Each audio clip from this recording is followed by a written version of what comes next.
Hello, I'm Maruk Said, your microbiology guide. Let's explore in-depth micro techniques and uncover groundbreaking insight together on this educational journey into the fascinating realms of microbes. Coxiella burnetii, the causative agent of Q fever, a comprehensive guide. Table of contents. Introduction, classification, habitat, morphology, cultural characteristics, biochemical characteristics, pathogenesis, clinical manifestations, laboratory diagnosis, treatment, prevention and control. Introduction to Coxiella burnetii.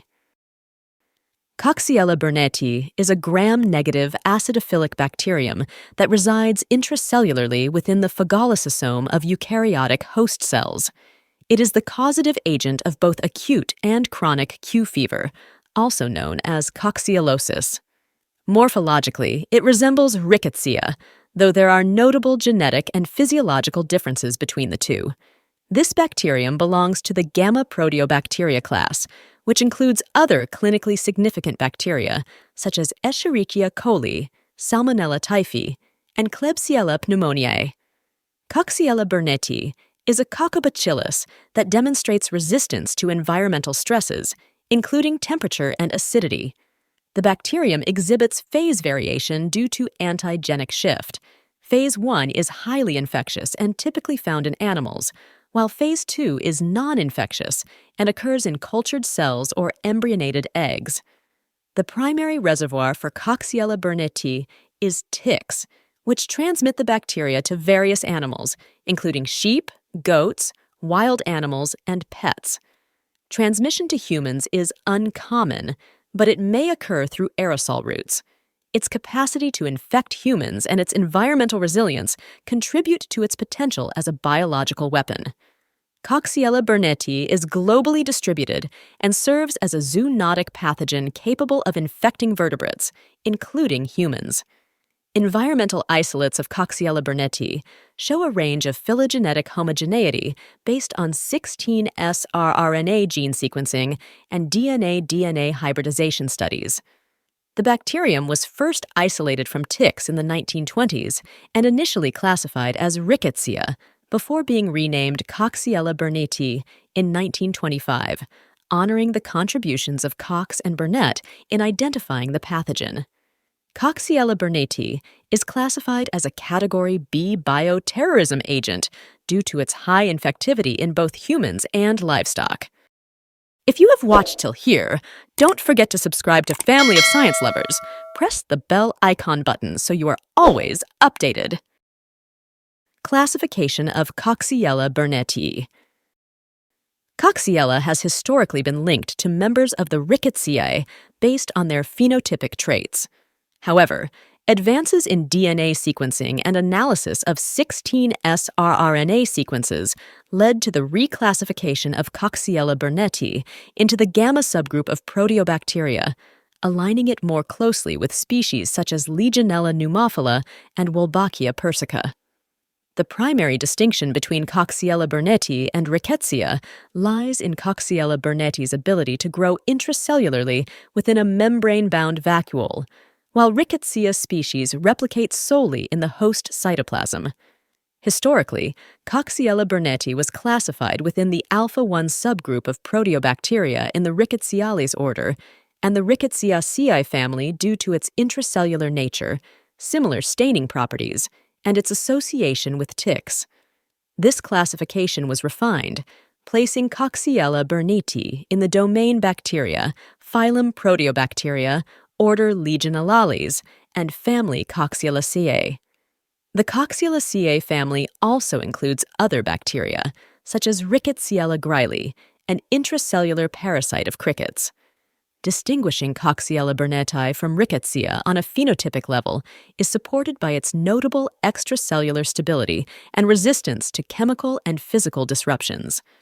Genotypically, Coxiella burnetii is divided into 6 genomic groups, designated I to VI.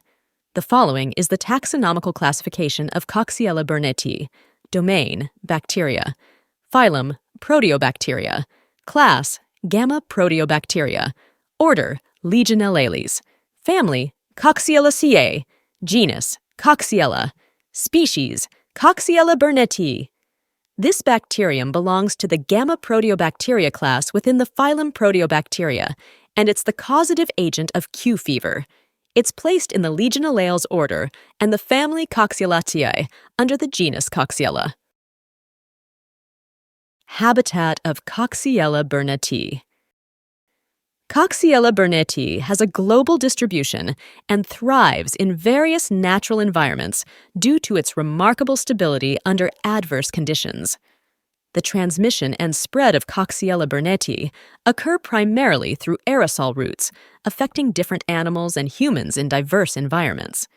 Its host range is extensive, encompassing arthropods, fish, birds, and a wide array of vertebrates and mammals. The bacterium is found worldwide, except in Antarctic regions and New Zealand. While Coxiella burnetii can be present in both wild and domestic animals, the disease predominantly manifests in sheep and goats.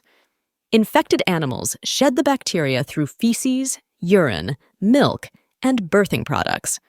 Isolates can also be retrieved from the lungs, liver, spleen, and blood samples. Ticks are the most significant vector for the transmission and spread of Coxiella burnetii, playing a crucial role in natural infections. The bacteria primarily target the uterus and mammary glands in female mammals, where they can persist for extended periods. Coxiella burnetii's ability to endure extreme environmental conditions allows it to inhabit a variety of ecosystems. The bacterium shows exceptional resistance to desiccation and ultraviolet radiation, enabling it to survive in contaminated soils. The primary mode of transmission to humans is through contaminated aerosols, while a low intraperitoneal infectious dose has been observed in guinea pig models. In ticks and other insects, Coxiella burnetii replicates in the midgut or stomach as an obligate intracellular bacterium. Morphology of Coxiella burnetii. Coxiella burnetii consists of small, pleomorphic cells that range in size from 0.5, 0.8 micrometer to 1.2, 3.0 micrometer, exhibiting a coccobacillus shape. It is an obligate intracellular organism that replicates within the phagolysosome of host cells, adapting to the acidic environment of the phagolysosome and employing a developmental cycle that includes transverse binary fission and sporogenesis. Coxiella burnetii produces spore-like particles, with the size of the cells doubling during spore formation. The cells are non-capsulated, non-motile, and lack flagella. The spores generated by Coxiella burnetii are a response to environmental stressors, enhancing the organism's resilience.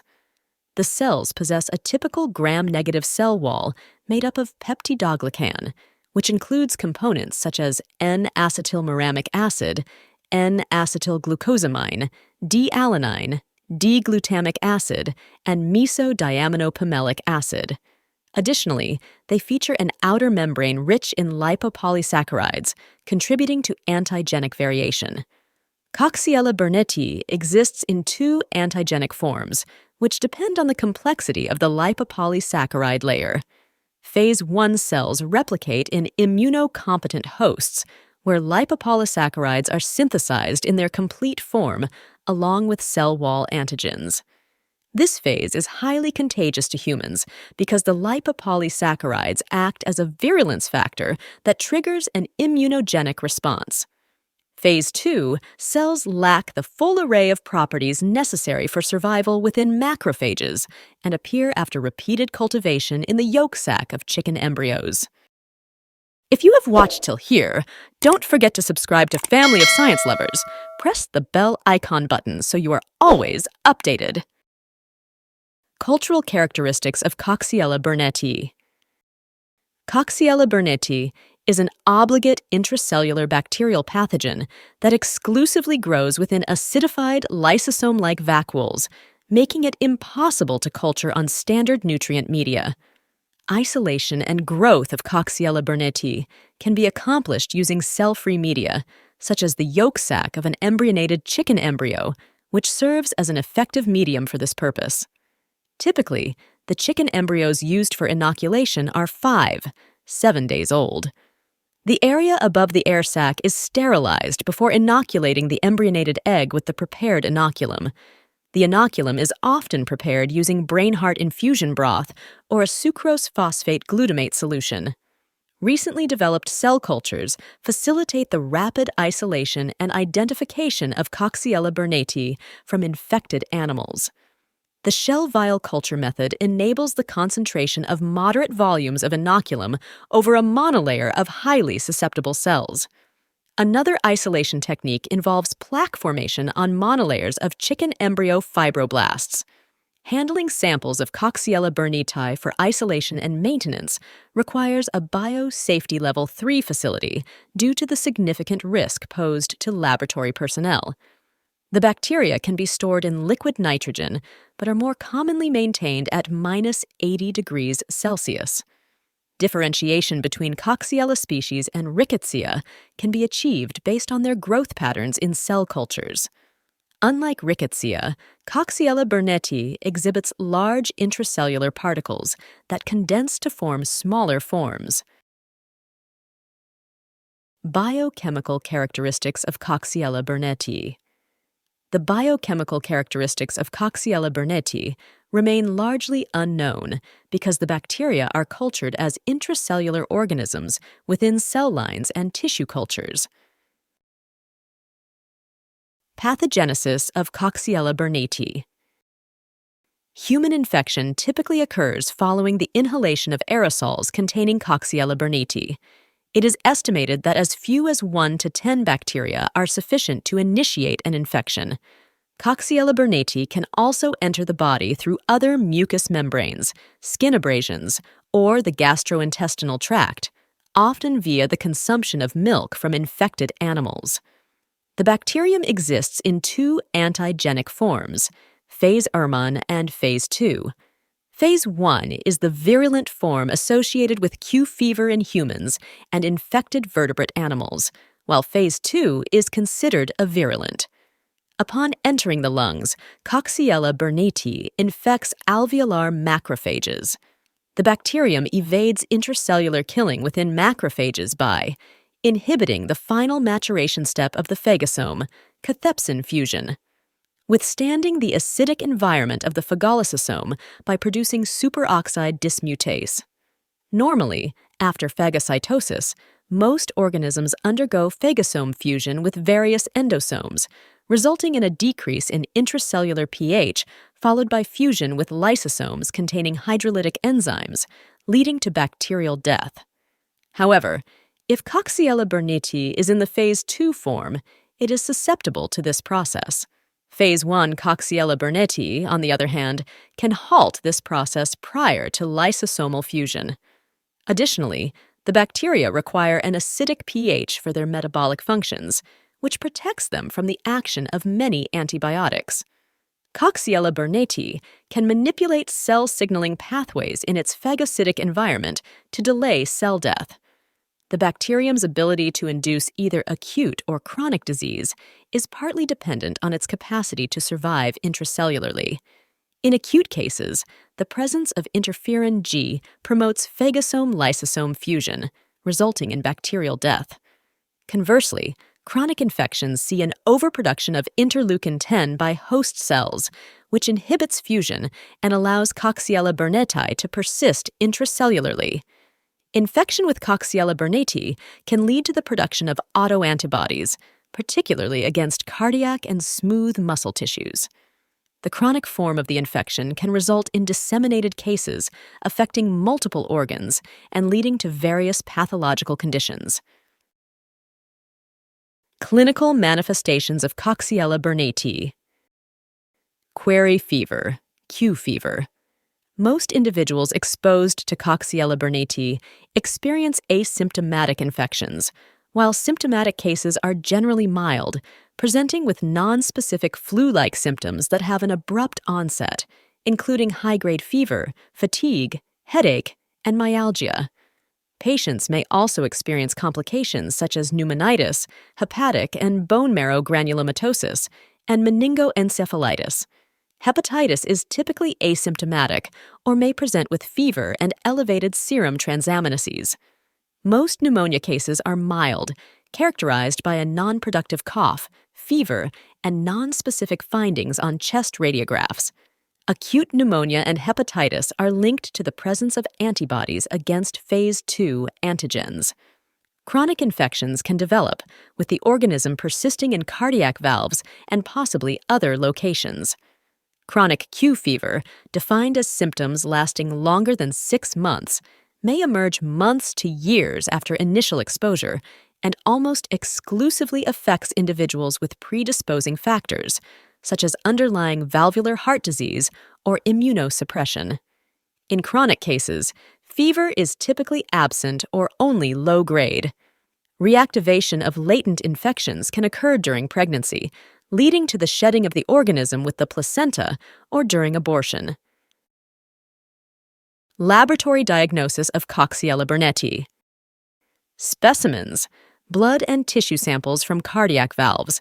Culture: culture can be conducted using tissue culture cells, such as human embryonic lung fibroblast cell lines, and more recently in cell-free media. However, culturing Coxiella burnetii is infrequent outside of licensed research laboratories due to the organism's highly contagious nature. Serology. Serological testing is the most widely used diagnostic method.